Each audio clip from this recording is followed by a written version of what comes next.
My sister asked to stay with me temporarily after her divorce. 6 months later, she tried to replace the locks on my own house and Mom threatened to sue me if I. Oh, you guys are not going to believe this. My own sister, the one I took into my home when she was at rock bottom, actually tried to change the locks on my house. My own house. And when I finally stood my ground, my mother threatened to call Child Protective Services on me. Seriously, can you even imagine? Because what started as me trying to help family quickly spiraled into a nightmare I never, ever saw coming. It all started about 10 months ago. My sister, Rebecca, who's 34, showed up at my door. She had her 3 kids in tow, and just 2 measly suitcases. She was sobbing, just completely broken. The kids, poor things, looked shell-shocked. She told me her husband, Kevin, had been cheating on her for over a year. She'd found out that morning, seeing these credit card statements for hotels and jewelry she'd never received. My heart just broke for her. Rebecca and I have always been super close. Growing up, she was my protector, especially from our mom, Patricia. When Mom would launch into one of her tirades, you know, how I wasn't living up to my potential, how disappointing I was compared to my cousins, Rebecca would sneak into my room later with snacks and comic books, just to make me feel better. So, when she showed up needing help, I didn't even hesitate. It's just for a few weeks, she whispered, trying to hold back tears. Her oldest, Tyler, stood behind her, trying so hard to be brave. Just until I can figure out what to do. I can't stay with Mom. You know how she is. And yeah, I did know.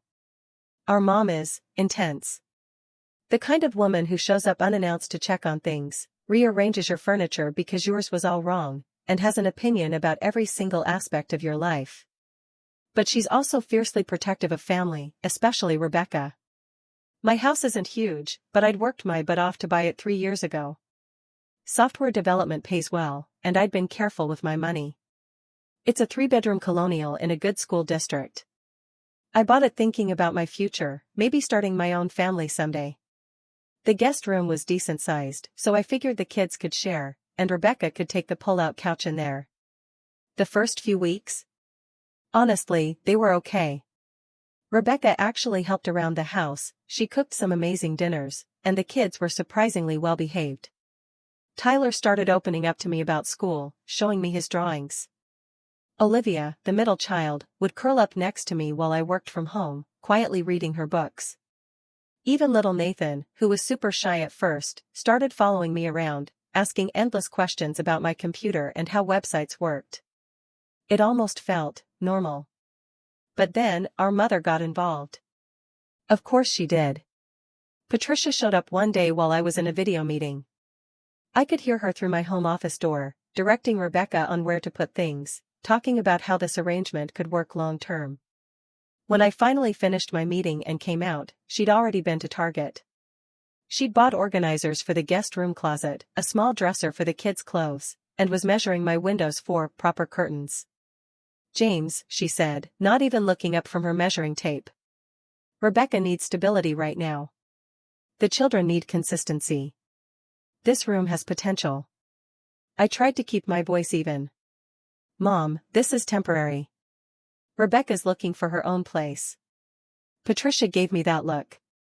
The one that instantly made me feel like I was 5 years old again, caught doing something wrong. Family helps family, James.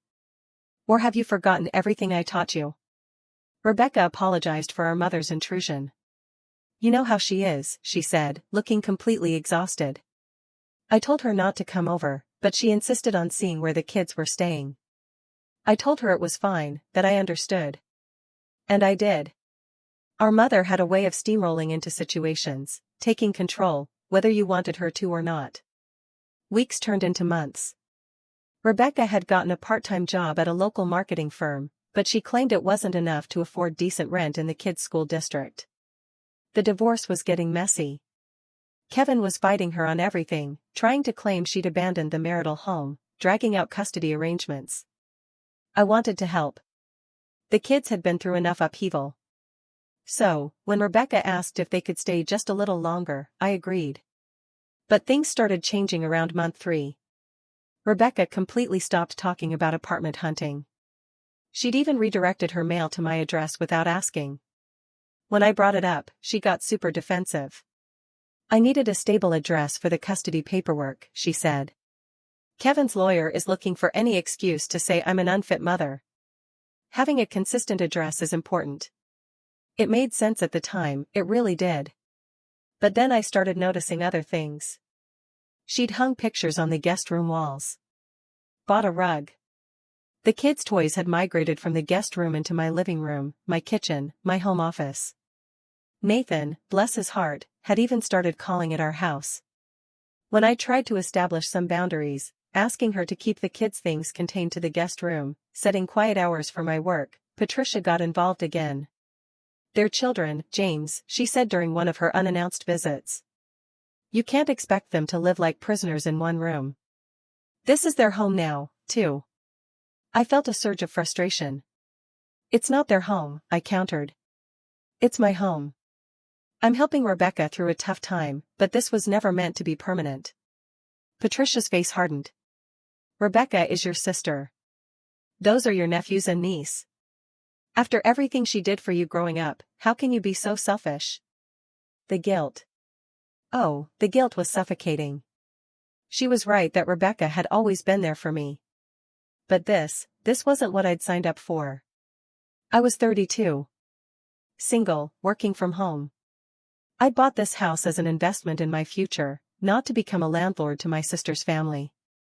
Then, last week, everything came to a head. I'd been dating someone, Michelle, for about 2 months. Things were going really well, and I invited her over for dinner. I told Rebecca in advance, asked her to keep the kids occupied in their room for the evening. Instead, I came home to find Rebecca had cooked an elaborate family dinner. The kids were at the dining table, which had been set with my good dishes. And Patricia was there too, apparently invited by Rebecca. I thought it would be nice for Michelle to meet the whole family, Rebecca said brightly. Since we all live here together. The evening was a disaster. An absolute train wreck. Nathan spilled juice on Michelle's dress. Tyler kept interrupting our conversations to show Michelle his drawings. Olivia threw a tantrum when told it was bedtime. And through it all, Patricia kept making these comments about how wonderful it was that I was stepping up for family and how any woman I dated would need to understand that family comes first. Michelle left early. She texted me later saying I seemed like a nice guy, but she wasn't ready to date someone with kids.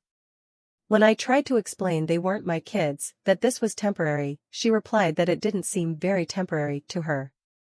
The next morning, I told Rebecca she needed to start seriously looking for her own place. I gave her a deadline, 2 months. That's when she dropped the bomb.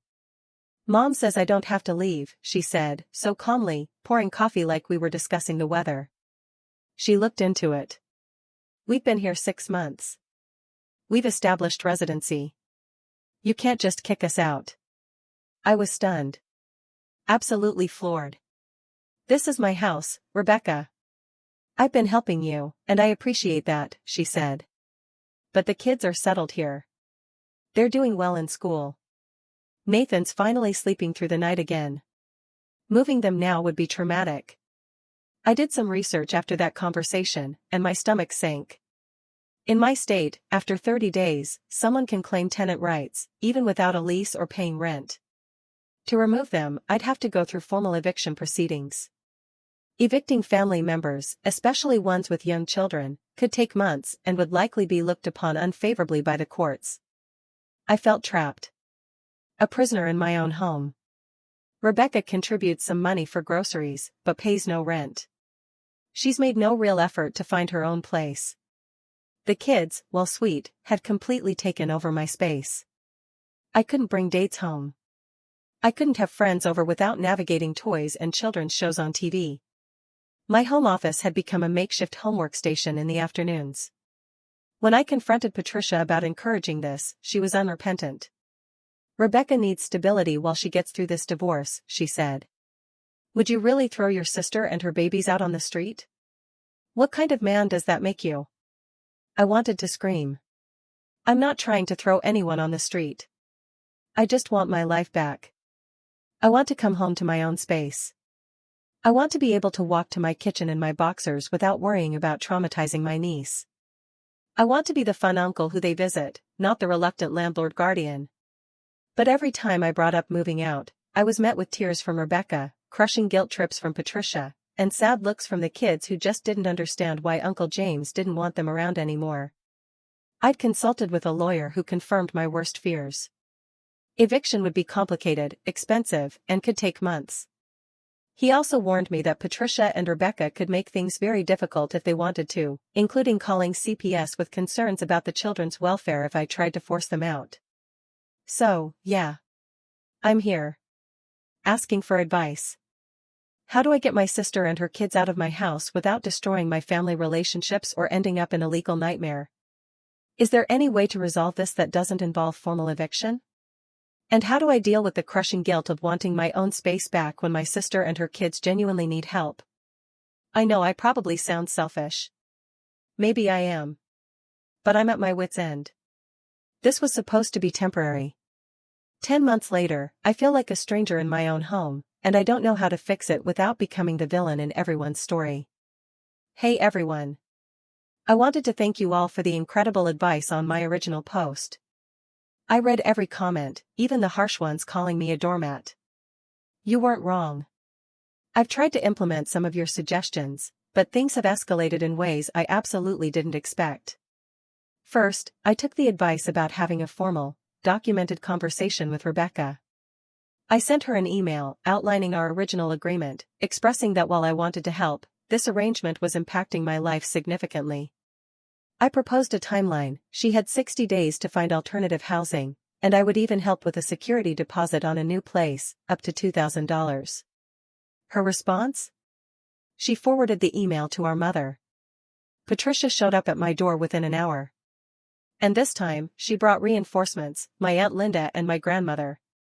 They sat in my living room like some kind of family tribunal while I was trying to work. James, my grandmother said, disappointment dripping from every word. I never thought I'd see the day when one of my grandchildren would choose money over family. I tried to explain that it wasn't about money. I wasn't even charging Rebecca rent. It was about having my own life, my own space. But they weren't listening.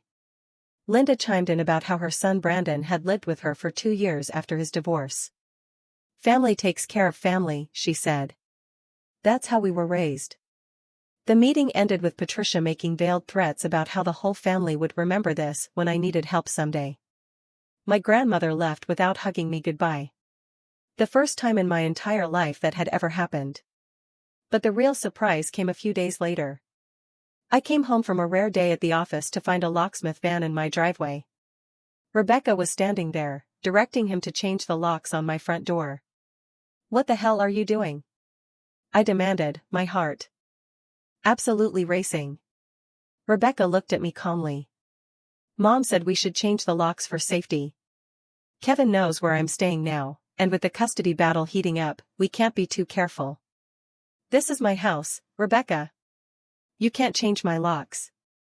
The locksmith looked incredibly uncomfortable, already packing up his tools. Ma'am, if your name isn't on the deed, I can't. His name is on the deed, Rebecca cut him off smoothly. But I live here. I have residency rights. The locksmith left without doing the work, but the message was chillingly clear. Rebecca wasn't planning on leaving anytime soon. That evening, I discovered she'd been telling the neighbors that she lives here now. Mrs. Chen from next door mentioned how nice it was that I was letting my sister move in permanently, and how good it was for the kids to have a stable home during the divorce. I also found out Rebecca had enrolled the kids in after-school activities using my address, joined the local community center as a household member, and even registered to vote using my address. Every piece of mail that arrived further cemented her claim to residency. The kids, meanwhile, had completely settled in. Tyler had asked if he could paint one wall of the guest room with chalkboard paint for his drawings. Olivia wanted to know if her best friend could sleep over next weekend. Nathan had started a small garden in my backyard, proudly showing me his tomato plants. It broke my heart because I love these kids. But I also realized that the longer this went on, the harder it would be to undo. I consulted with another lawyer, one who specialized in tenant law. She was blunt. Your sister has established tenancy. The fact that she's family actually makes this worse, not better. Courts are very reluctant to evict family members, especially single mothers with young children. If you pursue this, you're looking at months of legal proceedings, thousands in legal fees, and no guarantee of success. She also warned me that Rebecca and Patricia seemed to be building a case. Changing the locks without my permission was illegal, yes, but documenting all the ways she's established residency? That's strategic. Someone was advising them. Sure enough, I later learned that Patricia's friend from book club is a paralegal who went through a similar situation with her brother-in-law. The stress was affecting my work. I was making mistakes, missing deadlines. My manager asked if everything was okay during our one-on-one. I couldn't exactly explain that I was living in a hostage situation in my own home. Michelle reached out last week, saying she'd been thinking about me. I wanted to respond, to try again, but what would I even say? Hey, want to come over? Just ignore my sister who's squatting in my guest room and my mother who will interrogate you about your intentions? The financial burden was growing, too. Groceries for 5 people are expensive. Utilities had nearly doubled. Rebecca contributes what she can, which amounts to about $200 a month. She claims the rest of her salary goes to her lawyer for the divorce. I felt like I was being manipulated from all sides. Rebecca played the victim, talking about how Kevin was trying to take the kids, how she never thought she'd be a single mother, how grateful she was that at least she had me. Patricia played the enforcer, reminding me of family obligations, and how Rebecca was there for me growing up. The kids were just kids, innocent in all this, which only made it worse. Last night, I overheard Rebecca on the phone with someone, I think her divorce lawyer. She was saying something about establishing a stable environment for the children and how living with family showed she had support systems in place. It hit me then. I wasn't just housing her. I was being used as evidence in her custody battle. I was at a complete loss. Every option seemed to lead to me being the bad guy. If I formally evict her, I'm the uncle who threw his sister and her kids out during their darkest hour. If I don't, I'm stuck indefinitely as an unwilling landlord and co-parent to kids that aren't mine. Some of you mentioned setting boundaries, but how do you set boundaries with someone who's already inside the gates? Who is your mother as an ally and 3 kids as unwitting human shields? I'm going to try one more conversation with Rebecca. Maybe try to appeal to the sister I remember, the one who protected me, who wouldn't have wanted to put me in this position. But I'm not hopeful. Thanks for listening. I know it's been a while since my last update. Honestly, I've started and deleted this post so many times because I'm still processing everything that's happened. But I owe you all an update, and maybe writing it out will help me figure out where to go from here. After my last post, I tried one more heartfelt conversation with Rebecca. I waited until the kids were at school and Patricia wasn't around.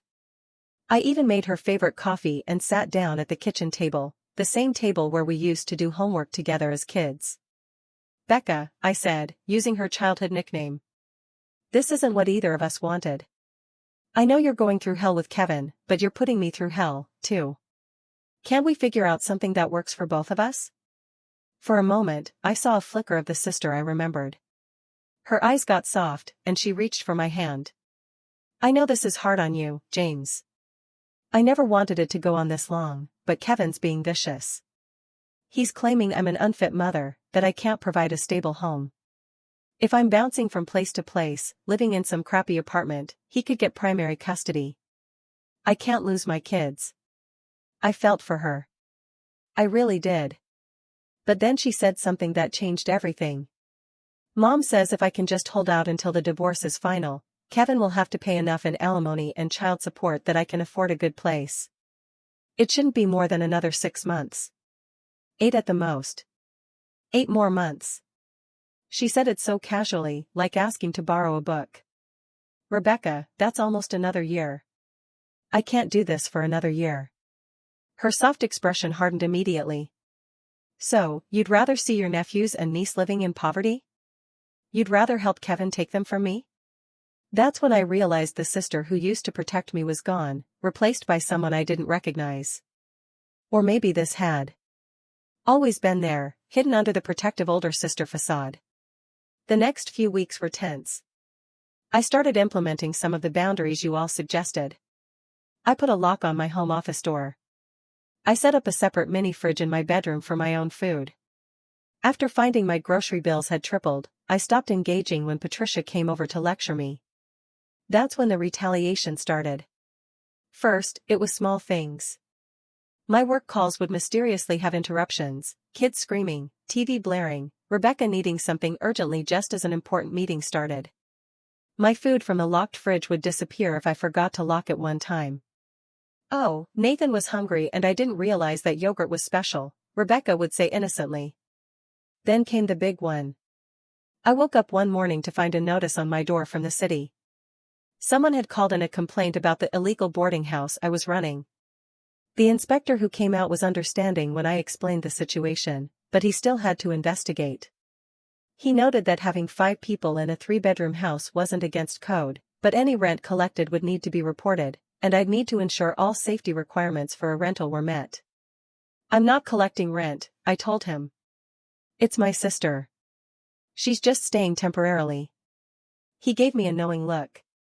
"Sure, just make sure you have working smoke detectors in every bedroom and common area. And if this temporary situation continues, you might want to check your homeowner's insurance policy. Some have clauses about long-term guests." After he left, I confronted Rebecca. She denied calling in the complaint, but the smirk on her face told me everything. Patricia, when I called her, said it was probably one of my nosy neighbors and that if I hadn't made such a fuss about Rebecca staying, no one would have noticed anything wrong. I checked my homeowner's insurance. Sure enough, having long-term guests not on the policy could void my coverage. When I tried to add them, the premium nearly doubled. But the worst part? The kids were starting to turn against me, too. Not maliciously. They're still good kids. But Rebecca had started framing everything as Uncle James doesn't want us here. When I put a lock on my office, Tyler asked why I was locking them out. When I bought my own food, Olivia asked if I didn't like eating with them anymore. Nathan stopped showing me his garden, saying, "Mommy said you don't like my plants."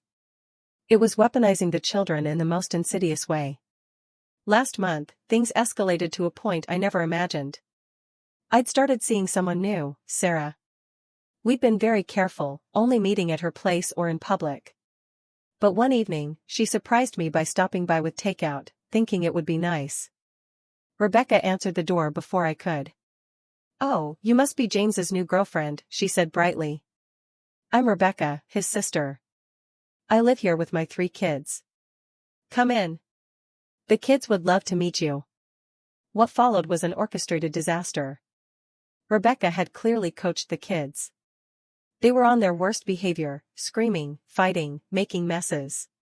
Tyler knocked over Sarah's wine accidentally. Olivia had a meltdown about wanting Sarah's food. Nathan clung to my leg, crying about how Uncle James was going to leave them for a new family. But the coup de grace was when Patricia showed up, unannounced as always. "Another girlfriend, James," she said coolly, looking Sarah up and down. "I hope this one understands family values better than the last one." Sarah left within an hour. She texted me later, "James, you seem nice, but this is way too much drama for me. Good luck with everything." I haven't heard from her since. That night, I told Rebecca she had 30 days to get out. Not 60, not 90. 30 days, or I would start formal eviction proceedings. The next morning, I woke up to 47 missed calls and a storm of text messages. Patricia had rallied the entire extended family. My phone was a tsunami of guilt, manipulation, and outright threats. "How dare you? Those poor children. You'll regret this. We won't forget this betrayal. What would your father think?" My father passed 5 years ago, and invoking him was a low blow, even for Patricia. But the one that chilled me to the bone was from Patricia herself. "If you try to evict Rebecca, I'll call CPS and report that you're endangering the children by trying to make them homeless. I'll tell them about the locks you put up, how you're denying them food, creating a hostile environment. See how that affects your precious career." I screenshot that message and immediately forwarded it to my lawyer. Her response was sobering. "This is escalating to dangerous territory. Your mother is essentially threatening to file a false CPS report, which is illegal, but proving it's false could be a nightmare. CPS investigations, even unfounded ones, are serious. If you work in tech, some companies have morality clauses that could be triggered by such an investigation. She recommended I start documenting everything, every interaction, every threat, every incident. She also suggested I install security cameras in common areas of my home, with proper notice to Rebecca. Of course, when I informed Rebecca about the cameras for everyone's safety, she lost it. "You're treating us like criminals," she screamed. "We're your family. Family doesn't threaten family." I shot back, family doesn't take advantage of generosity and turn it into a hostage situation. She started crying then, but it felt calculated. The kids were watching from the stairs, and she made sure they could hear every word. "Did you hear that, babies? Uncle James thinks we're holding him hostage. He wants to put us on the street." Tyler, the oldest, looked at me with such disappointment.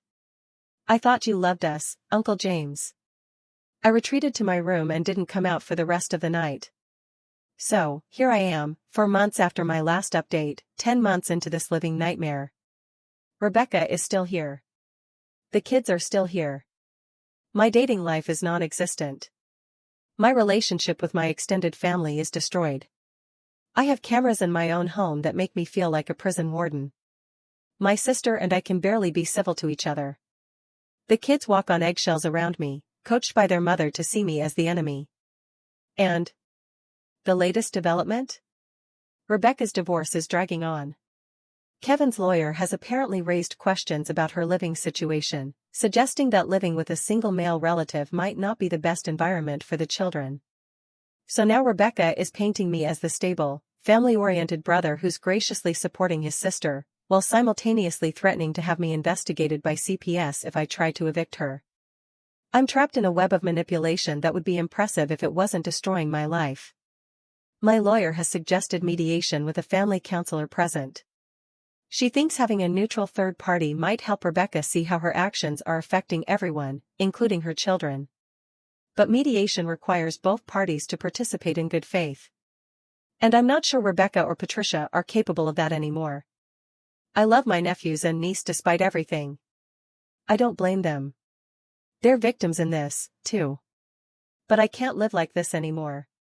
I can't be held hostage in my own home by guilt and manipulation.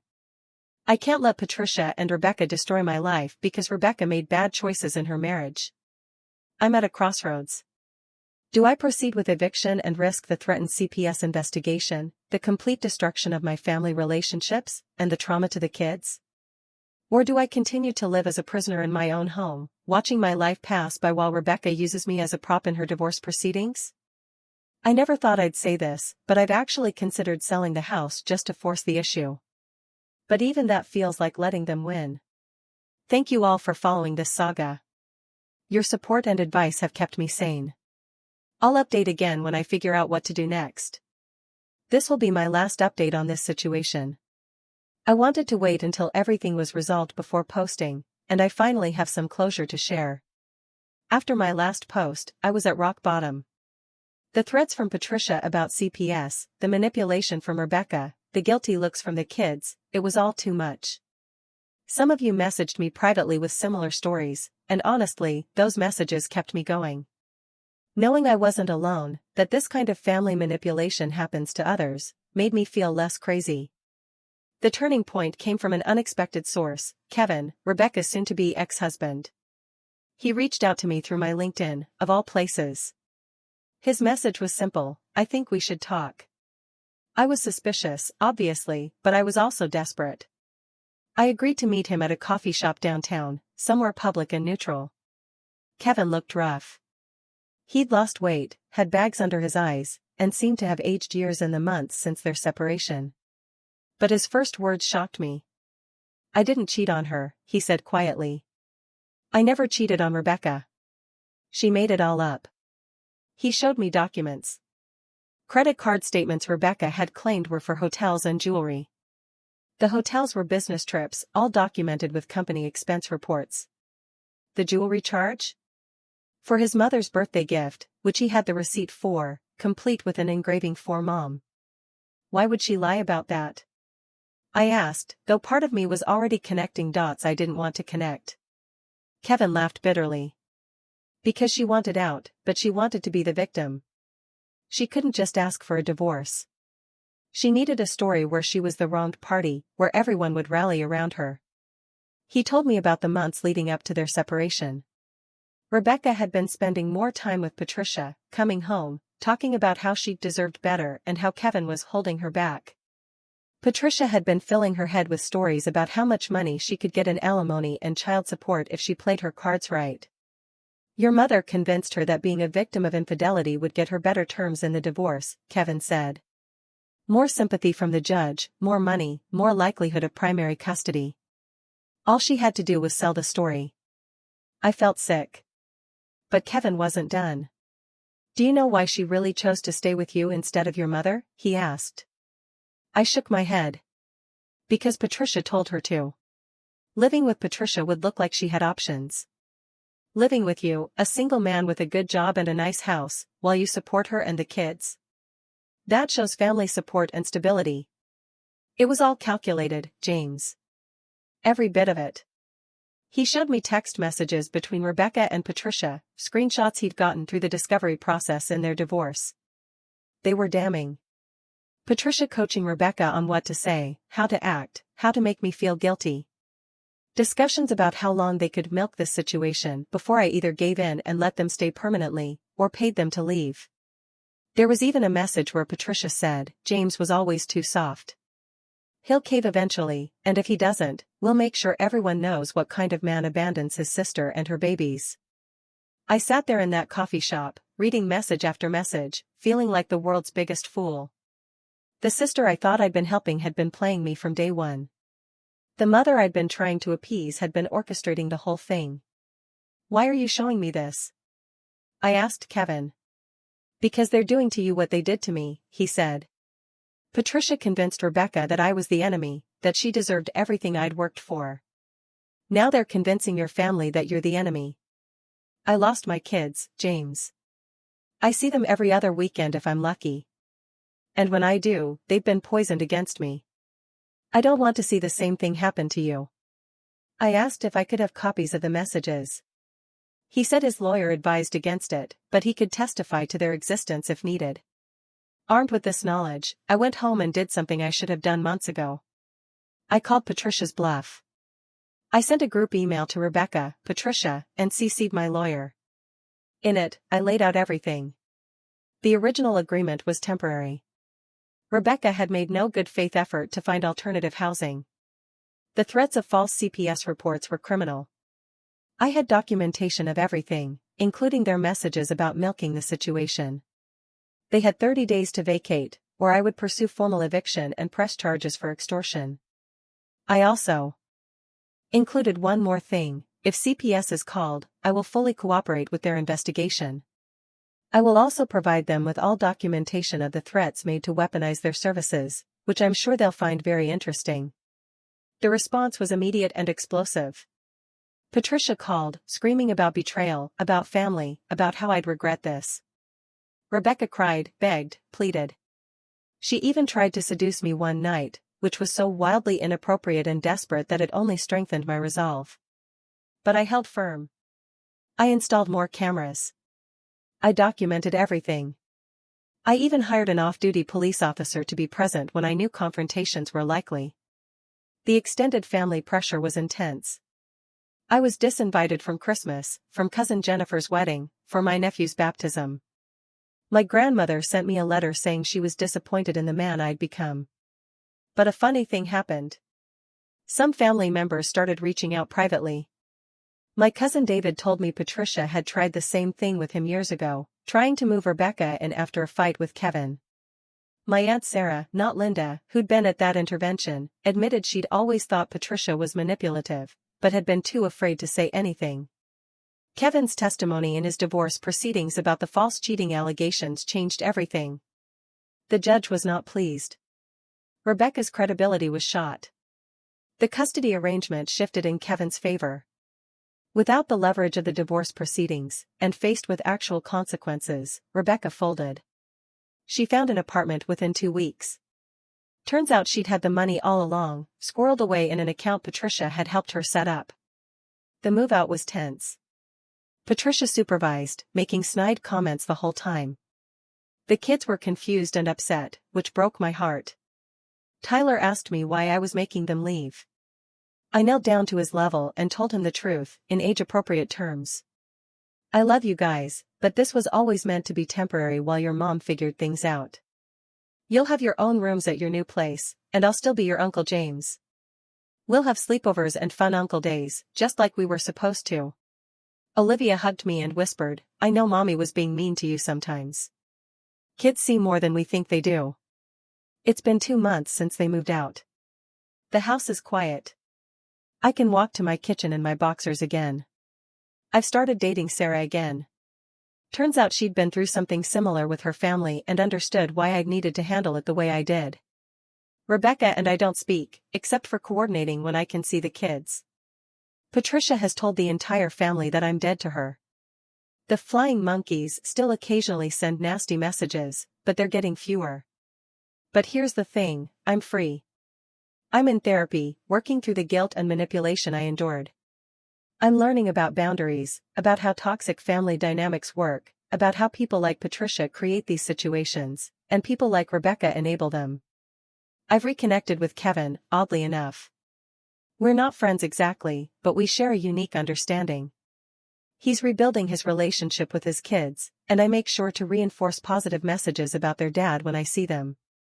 The kids come over 1 weekend a month now, by my choice and on my terms. They're starting to understand that Uncle James loves them, but has his own life, too. The visits are fun again, not tense. We make pizzas, play video games, have movie nights. Then they go home to their own place, and I go back to my life. I've lost some family through this, maybe permanently. But I've gained something more valuable, self-respect, boundaries, and the knowledge that being family doesn't mean being a doormat. To everyone in similar situations, please, document everything. Get legal advice early. Don't let guilt override your gut instincts. And remember, helping family doesn't mean sacrificing yourself. Have you ever faced a situation where family tried to take advantage of your generosity? How did you handle it? I really want to hear your stories, share them in the comments below.